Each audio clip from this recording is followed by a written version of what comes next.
Сәлем достым, Майнкрафт әлеміне және логика лабиринтіне қош келдің. Мен Стивпін. Бүгін мен саған информатиканың ең маңызды тақырыбы логикалық операцияларды үйретемін. Кеттік. Бірінші сынақ анау қара есіктің артында тұр.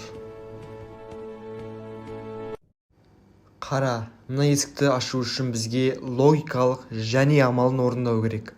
Қабырғада А және Б деген жазу тұр. Бұл нені білдіреді? Бұл есік ашуы үшін екі рычагтың екеуі де қосулы болуы шарт. Біріншісін басамын, ток жүреді, бірақ есік әлі жабық. Ал енді екіншісін басамын, міне, екеуі де ақиқат болғанда ғана тізбек тұйықталып жол ашылады.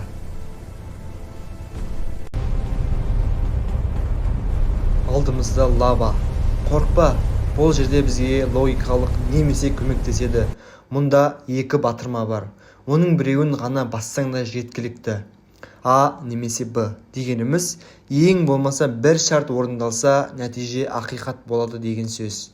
Оң жақтағы батырманы басамын, көрдің бе? Көпір дайын. Бұл амал өте икемді, себебі бізде таңдау бар. Енді зертханаға кірейік. Мұнда біз логикалық емес, яғни инверсияны көреміз. Бұл амал бәрін керісінше жасайды. Ақиқатты жалғанға, ал жалғанды ақиқатқа айналдырады. Қара, рычагты басқанда жанып тұрған редстоун алауы сөніп қалады. Демек сигнал 0 болды да астымызда құпия есік ашылды. Керісінше жұмыс істейді. Қызық, иә?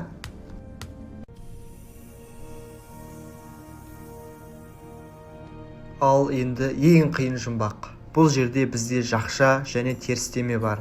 А және Б-ның терістемесі. Бұл дегеніміз, егер екі шам да жанып тұрса, емес амалы оларды сөндіріп, нәтижені жалған қылады. Мен қазір схеманы өзгертемін. Міне, сигнал инверсияланды. Тізбек дұрыс есептелді. Барлық шамдар жарқырап жол ашылды. Сен нағыз логика шеберісің.